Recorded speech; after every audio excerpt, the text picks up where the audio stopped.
एउटा खाली भाँडामा हामीले यो रहेको माछा मैले कटिङ गरिसकेको छु। यसलाई हामी यसरी यहाँ राख्छौँ।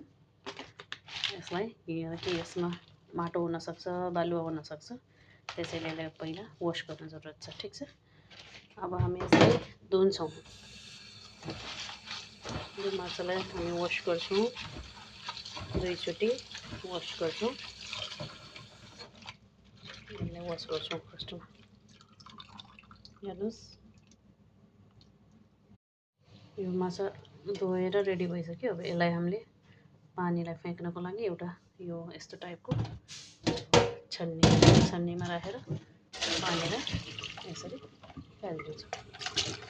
पानीलाई यसरी पुरा बाहिर नदिनुपर्छ। पानीमा राखेर फेरि पनि वास गरौँ। लगभग 2 मिनटको लागि हामी यसरी यसलाई पानी तर्किनको लागि एउटा भाँडाको साइडमा यसरी राख्छौँ। प्रथम त हामी ग्यासको लाइनलाई अन गरेर यसरी एउटा प्यानलाई यसरी हामी बसाल्छौँ। यसमा ओइल हाल्नु पर्दैन है, ओइल हाल्नु पर्दैन।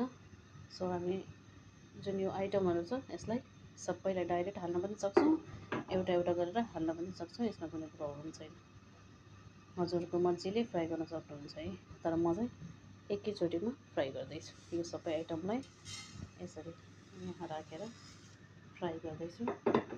अब यसलाई स्लोली यसरी फ्राई गर्नु जरुरत छ। फ्राई गर्ने मिनिमम 2-3 मिनट फ्राई गरेपछि यो यसले ब्राउनपन निस्किन्छ, कलर ब्राउन कलर निस्किन्छ। त्यसपछि हामी ग्यास फ्लेमलाई अफ गरिदिन्छौँ।